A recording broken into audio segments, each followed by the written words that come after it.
आज का क्लास जो है कि एम्प्लॉयबिलिटी स्किल का है। ये प्रैक्टिस सेट 13 है। वैसे तो सीबीटी का एग्ज़ाम जो है कि शुरू हो गया हुआ है और आज जो है कि पहला सीबीटी एग्ज़ाम हुआ है, फिर जो है कि कल होगा, सॉरी आज 29 है तो आज दूसरा होगा। 28 को पहला सीबीटी एग्ज़ाम था, तो प्रैक्टिस करते रहिए।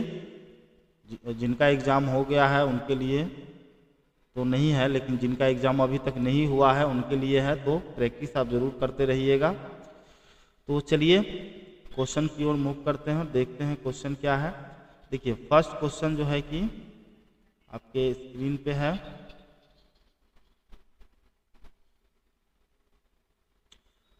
फर्स्ट क्वेश्चन कहता है कि in MS word you can change the text in the document to look different, this process is called. मतलब MS वर्ड में आप दस्तावेज में टेक्स्ट को अलग रूप में बदल सकते हैं, इस प्रक्रिया को क्या कहते हैं? इसको हम प्रिंटिंग कहते हैं या सेविंग कहते हैं या डिलीटिंग कहते हैं या फॉर्मेटिंग कहते हैं। तो याद रखिएगा, जब हम कोई भी MS वर्ड में कोई टेक्स्ट हो या इमेज हो, किसी तरह का डॉक्यूमेंट को अगर हम उसमें कुछ चेंजिंग करना चाहते हैं, हालांकि यहाँ पे टेक्स्ट की चर्चा कर रहा है तो टेक्स्ट को ही ले लीजिए। अगर हम टेक्स्ट को लिखते हैं, अगर उसमें हमको कुछ चेंजिंग करना है तो क्या करते हैं हम लोग? फॉर्मेटिंग ऑप्शन का यूज करते हैं। फॉर्मेट ऑप्शन का यूज करेंगे और वहाँ से टेक्स्ट को फॉर्मेटिंग करेंगे कि उसमें बहुत सारा डिज़ाइन आ जाता है, कौन सा डिज़ाइन लेना है, क्या करना है, मतलब उसमें कुछ बदलाव अगर करना है तो हम फॉर्मेटिंग ऑप्शन का यूज कर सकते हैं। बाकी प्रिंटिंग से तो आपको पता ही है, प्रिंटिंग से क्या होता है, प्रिंट किया जाता है। सेविंग से हम डॉक्यूमेंट को सेव करते हैं। डिलीटिंग मतलब हम डिलीट कर देते हैं। सेकंड है कि व्हाट इज द शॉर्टकट की फॉर अंडू। देखिए अंडू का शॉर्टकट की क्या होता है? Ctrl+Z से क्या होता है? Ctrl+Z से अंडू होता है, ठीक है। और Ctrl+B से क्या होता है? बोल्ड होता है। U से अंडरलाइन होता है और I से इटैलिक होता है। तो आंसर इसका जो हो जाएगा वो हो जाएगा ऑप्शन नंबर ए, Ctrl+Z। Ctrl+Z से क्या होगा? अंडू होता है। रीडू के लिए अंडू का मतलब क्या है? एक स्टेप पीछे, एक स्टेप पीछे जाने को अंडू कहते हैं। एक स्टेप पीछे चले गए हुए हैं तो फिर आगे जाने के लिए कंट्रोल के साथ हम क्या करेंगे? कंट्रोल के साथ हम Y प्रेस करेंगे तो क्या होगा? रीडू हो जाएगा। 4 नंबर क्वेश्चन है, चलिए देखते हैं 4 क्या है।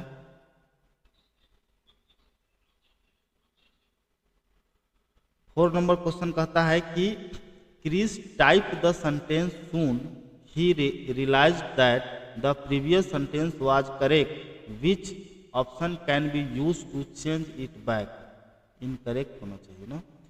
क्रिस ने वाक्य टाइप करते ही समझ लिया कि पिछला वाक्य सही था, उसे वापस बदलने के लिए वह कौन सा विकल्प इस्तेमाल कर सकता है? मतलब गलत होगा, यहाँ पे इनकम्प्लीट होना चाहिए, ठीक है ना।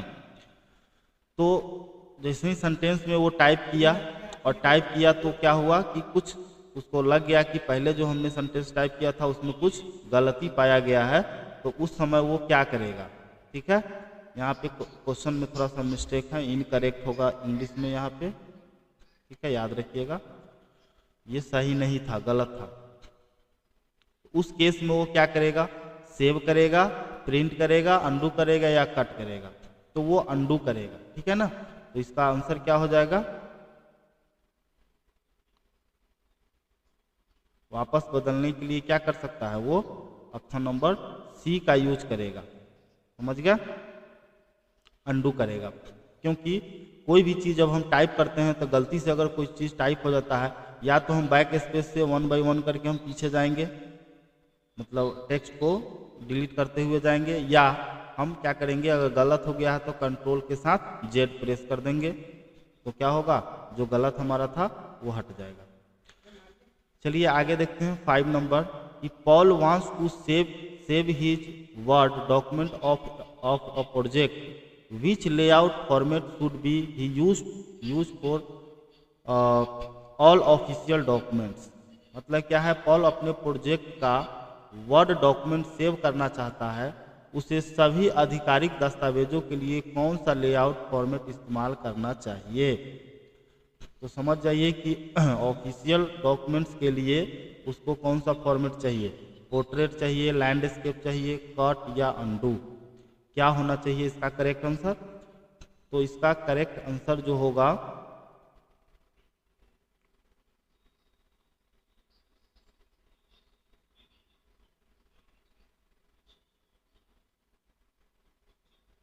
आधिकारिक तौर पे जो है, देखिए पोर्ट्रेट डॉक्यूमेंट भी चलता है, लैंडस्केप भी चलता है, ठीक है। तो यहाँ पर जो इसका करेक्ट आंसर हो जाएगा वो हो जाएगा आपका पोर्ट्रेट ही सही रहेगा, समझ गया। क्योंकि पोर्ट्रेट का मतलब आप जानते हैं जो हमारा सीधा होता है, ठीक है, और लैंडस्केप मतलब लेटा हुआ, सिंपल बात है। तो ऑफिशियल जो डॉक्यूमेंट्स हैं वो पोर्ट्रेट में ही ज़्यादातर होता है, लैंडस्केप में कम रहता है। तो इसका जो आंसर हो जाएगा वो हो जाएगा आपको पोर्ट्रेट। चलिए 6 नंबर देखते हैं। Dash is a tool to organize a large amount of data in an easy and understandable way. बड़ी मात्रा में डेटा को आसान और समझने योग्य तरीके से व्यवस्थित करने का एक एग्जाम्पल है। क्या एग्जाम्पल है उसका? एक्सेल है, क्रोम है, पेंट है और प्रिंट है। तो यहाँ पर क्या हो जाएगा? एक्सेल है। अगर बहुत ज़्यादा डाटा आपके पास है तो डाटा को मैनेज करने का जो सॉफ्टवेयर होता है कंप्यूटर में वो क्या होता है? एक्सेल होता है, स्प्रेडशीट जिसको कहते हैं हम लोग, ठीक है। तो एक्सेल जो है एक ऐसा सॉफ्टवेयर है जहाँ पे डाटा मैनेजिंग का काम किया जाता है। क्रोम क्या है? क्रोम एक वेब ब्राउज़र सॉफ्टवेयर है, वेब ब्राउज़र है। और पेंट भी क्या है? पेंट जो है कि MS ऑफिस का एक पैकेज है, कह सकते हैं कि एक एप्लीकेशन सॉफ्टवेयर है जहाँ पे हम लोग पेंटिंग से रिलेटेड वर्क को करते हैं। प्रिंट से क्या होता है? प्रिंटिंग किया जाता है। आगे हम लोग देखते हैं 7 नंबर क्वेश्चन। 7 नंबर क्वेश्चन क्या कहता है कि which of the following can be done using Excel. मतलब निम्नलिखित में से कौन सा कार्य एक्सेल का उपयोग करके किया जा सकता है? सेव द डॉक्यूमेंट, डॉक्यूमेंट को सेव किया जा सकता है, कर सकते हैं बिल्कुल। Make complicated calculation with numbers, हाँ बिल्कुल कर सकते हैं। एक्सेल में किसी भी तरह का कैलकुलेशन से संबंधित काम को हम आसानी से कर सकते हैं, ठीक है, ये भी कर सकते हैं। प्रिंट द डॉक्यूमेंट, डॉक्यूमेंट को भी प्रिंट कर ही सकते हैं। तो इसका जो करेक्ट आंसर हो जाएगा ऑल हो जाएगा, ठीक है। बाकी जितने भी ऑप्शन दिए गए हैं वो सारे ऑप्शन सही है, तो इसका आंसर हो जाएगा option number D, all. 8 number है कि each new page in the Excel worksheet is called a dash. Excel worksheet में प्रत्येक नए पृष्ठ को डैश कहा जाता है। क्या कहा जाता है? सीट कहा जाता है, रो कहा जाता है, कॉलम कहा जाता है, सेल कहा जाता है। तो जो एक्सेल जो होता है, एक्सेल में जो वर्कशीट होता है, प्रत्येक वर्कशीट को क्या कहते हैं? एक नया जो पेज आएगा उसको सीट कहा जाता है। क्या कहा जाता है? सीट। और बहुत सारे सीट मिल करके तब जा करके एक्सेल बनता है। जितने भी पेज पे आप काम करते हैं वो एक सीट होता है। दूसरा सीट लेने के लिए फिर दूसरे सीट पे जाना होगा। बाय डिफ़ॉल्ट रूप से जो है कि सीट 1, सीट 2 दिया हुआ रहता है। रो क्या होता है? तो रो जो है कि रो और कॉलम्स मिल करके एक्सेल सीट बनाता है। रो और कॉलम मिल करके एक स्प्रेडशीट बनता है। और सेल क्या होता है? उस रो और कॉलम से मिला हुआ, जिसे रो और कॉलम से बना हुआ जो एक रेक्टेंगल जो बीच वाला बनता है उसी को सेल कहा जाता है, ठीक है। चलिए आगे देखते हैं 9 number. Harsha has selected a single line of cell from to up to bottom. From to up to bottom she has selected a dash. Harsha ने ऊपर से नीचे तक कोशिकाओं की एक पंक्ति चुनी है। मतलब सेल का जो है कि लाइन चुना है, उसने डैश चुना है। पेज, रो, कॉलम और सेल, बताइए। तो ये हो गया आपका हर्षा एक सिंगल लाइन, सेल का एक सिंगल लाइन को वो सिलेक्ट करता है, क्या है, ऊपर से लेके नीचे तक। तो आपको पता है कि ये जो हम लोग मान के चलिए ये हमारे पास क्या है? एक एक्सेल सीट है। एक एक्सेल सीट हमने बना दिया, ये एक्सेल सीट है। तो यहाँ पे लिखा होता है ए, यहाँ पे लिखा होता है बी, यहाँ पे सी, यहाँ पे डी, ठीक है, यहाँ पे 1 2 3 इस तरह से लिखा होता है। तो अगर ऊपर से लेकर के नीचे तक पूरा ऐसे सिलेक्ट किया जा रहा है, इसका मतलब है कि कॉलम, ये ए बी सी डी जो लिखा हुआ है ये सारा कॉलम्स है, ठीक है। रो कौन सा है, 1 2 3 इस तरह से जो जा रहा है वो रो होता है, ठीक है। तो ऊपर से नीचे तक जा रहा है, इसका मतलब है कि रो को कॉलम्स को वो सिलेक्ट कर रहा है। तो इसका आंसर क्या हो जाएगा, ऑप्शन नंबर सी कॉलम्स हो जाएगा। 10 नंबर क्वेश्चन को देखेंगे। मोहित wants to move from one cell to another. He can do that by using the dash on the keyboard. देखिए मोहित क्या कर रहा है कि एक सेल से दूसरे सेल में जाना चाहता है, तो वह कीबोर्ड पर डैश का उपयोग करके ऐसा कर सकता है। क्या उपयोग करेगा, कंट्रोल जेड का उपयोग करेगा, एरो की का उपयोग करेगा, या कंट्रोल बी का उपयोग करेगा, या A1 B1 और C1 का उपयोग करेगा। तो बताइए। तो देखिए एक्सेल सीट में क्या होता है ना कि अगर हमको एक सेल से दूसरे सेल में जाना होता है तो हम क्या करते हैं, एरो की का उपयोग करते हैं, ठीक है। एरो की का उपयोग करके हम एक सेल से दूसरे सेल में आराम से जा सकते हैं, ठीक है। तो इसका करेक्ट आंसर हो जाएगा एरो की। आगे आइए देखते हैं। आगे है 11 नंबर क्वेश्चन। 11 कहता है कि what happens when we use this function equal sum. और देखिए ये फार्मूला एक दिया गया है, ठीक है, equal sum bracket open B4 colon G4, ठीक है। मतलब ये कहीं ना कहीं एक फार्मूला है जिससे क्या होगा, हम जोड़ने का काम करते हैं। जब हमको नंबर्स को ऐड करना होता है तो हम इस फार्मूला का यूज करते हैं।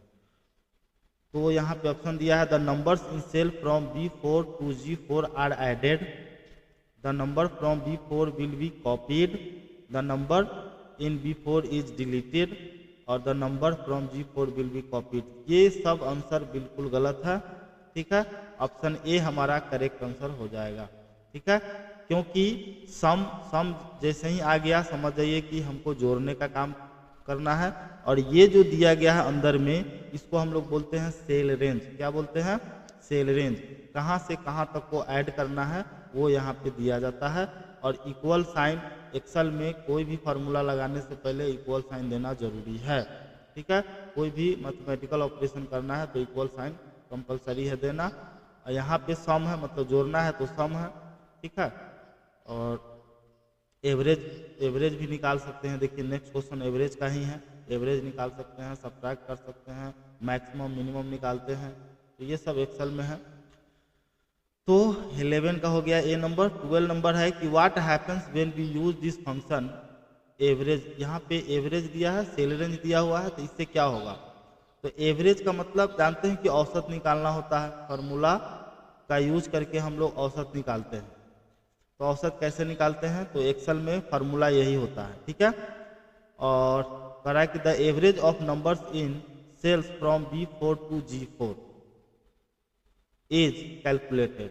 तो ऑप्शन नंबर ए ही हमको सही लग रहा है। द नंबर फ्रॉम B4 भी कॉपीड नहीं होगा, डिलीटेड नहीं होगा, कॉपीड नहीं होगा। तो ऑप्शन नंबर ए इसका भी करेक्ट आंसर हो जाएगा। 13 नंबर है कि which of the following is the symbol of AutoSum. AutoSum का सिंबल क्या होता है, तो ऑटोसम का सिंबल होता है ये सिग्मा वाला जो है, यही होता है ऑटोसम का। मतलब ये ऑटोसम क्या होता है, ऑटोमेटिकली सम का फार्मूला लग जाता है, ठीक है। और ये जेड नहीं होगा, इक्वल साइन नहीं होगा, वाई नहीं होगा। ऑप्शन नंबर ए इसका करेक्ट आंसर हो जाएगा। चलिए नेक्स्ट क्वेश्चन है 14 नंबर। 14 नंबर कहता है कि Vanaja wants to save her Excel workbook, how can she do it? मतलब वंजा अपनी एक्सेल वर्कबुक सेव करना चाहती है, वह कैसे कर सकती है। By closing the sheet, close करके कोई थोड़ी कर सकता है। By pressing control and S on the keyboard, बिल्कुल ऐसा किया जा सकता है। कंट्रोल और एस प्रेस करेंगे कीबोर्ड में तो सेव करने का ऑप्शन हमको देगा। बाय डिलीटिंग नहीं होगा, बाय राइटिंग नहीं होगा। तो option number B correct answer हो जाएगा। सेव करने के लिए क्या करेंगे, कंट्रोल के साथ CTRL प्लस S, ये दोनों बटन को प्रेस करेंगे तो सेव हो जाएगा। 15 नंबर है Trisha entered a number in E columns and row 5, what is the name of the cell. देखिए ई कॉलम्स है और रो 5 है, तो क्या हो जाएगा E5 बनेगा, इसका सेल का एड्रेस क्या होगा, सेल का एड्रेस हो जाएगा E5। E5 कहाँ पे है, ऑप्शन नंबर सी में, तो सी आंसर हो जाएगा इसका। ठीक है, मतलब ये हो गया हमारा कॉलम नंबर और ये हो गया सेल नंबर। ठीक है, याद रखिएगा। 16 हो गया which of the following are the ways to connect your device to the internet. बताइए कौन सा तरीका है जिससे आप इंटरनेट कनेक्ट कर सकते हैं अपने डिवाइस से। तो यूज अ माउस का यूज करके, यूजिंग अ वाईफाई और mobile data connection, use printer, Bluetooth, ये सबसे हम नेट कनेक्ट नहीं करते हैं। नेट कनेक्ट किससे करते हैं, तो ऑप्शन नंबर बी, हम वाईफाई से नेट कनेक्ट करते हैं या मोबाइल का डाटा कनेक्शन से भी हम लोग इंटरनेट कनेक्ट कर सकते हैं डिवाइस में, तो ऑप्शन नंबर बी सही है। 17 नंबर है विच of the following task can be done using the internet. निम्नलिखित में कौन सा कार्य इंटरनेट का उपयोग करके किया जा सकता है, तो ऑप्शन ए है information about the job openings, job का जो वैकेंसी आती है उसकी जानकारी जो है कि या इंफॉर्मेशन हमको प्राप्त कर सकते हैं इंटरनेट के through. Create a digital resume and forward to the different companies, हम डिजिटल रिज्यूम को क्रिएट कर सकते हैं और कंपनी को भेज सकते हैं। उसके बाद सी है learning any new things to upskill us, हम क्या कर सकते हैं कि कुछ सीख सकते हैं, अपने स्किल को बढ़ा सकते हैं। ठीक है ना, इंटरनेट के द्वारा। ऑल ऑफ द एबव, तो इसका correct answer all of the above ही हो जाएगा, क्योंकि बाकी सारा का सारा चीज़ हम इंटरनेट के द्वारा हम लोग कर सकते हैं, तो आंसर हो जाएगा all of the above D. चलिए 18 नंबर क्वेश्चन देखिए।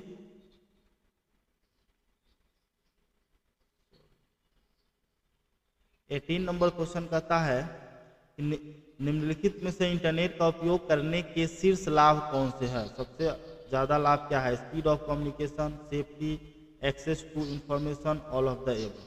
तो बताइए 18 का क्या हो सकता है, स्पीड ऑफ कम्युनिकेशन में स्पीड आ जाना सही है। सेफ्टी के बारे में भी हमको नॉलेज हो सकता है। एक्सेस टू इंफॉर्मेशन को भी हम लोग एक्सेस कर सकते हैं, तो इसका भी आंसर हो जाएगा ऑल ऑफ द एबव। इनमें से सभी इसका करेक्ट आंसर हो जाएगा। चलिए 19 है Jerry wants to use a mobile data connection to access the internet on other devices, to switch device can the connect the data.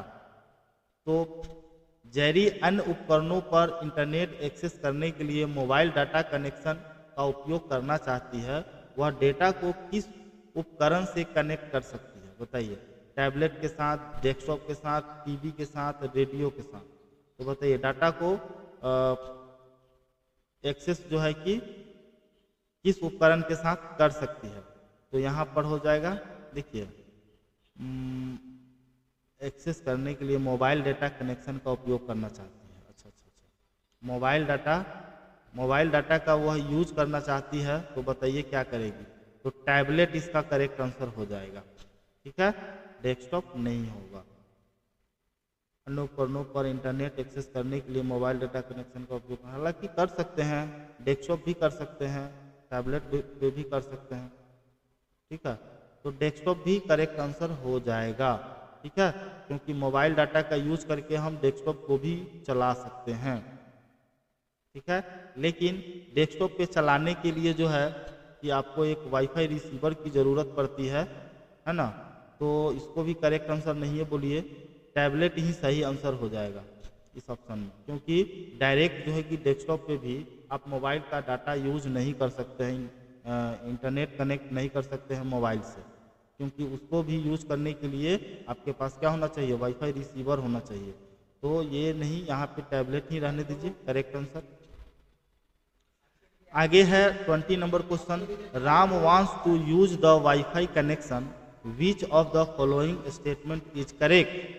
और देखिए राम जो है कि वाईफाई कनेक्शन यूज करना चाहता है, तो इनमें से कौन सा कथन सही है? Connect to any wifi connection you are familiar with, मतलब किसी भी वाईफाई कनेक्शन से कनेक्ट करे जिससे आप परिचित हो।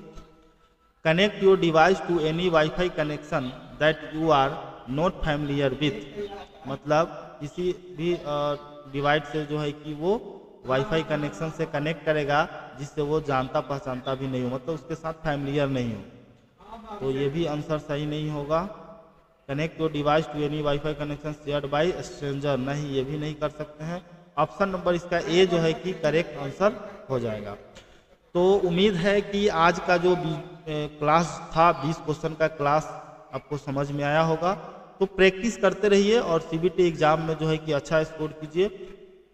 हम उम्मीद करते हैं कि आपको जो है कि कुछ क्वेश्चन समझ में आया होगा। फिर मिलते हैं अगले क्लास में, तब तक के लिए धन्यवाद।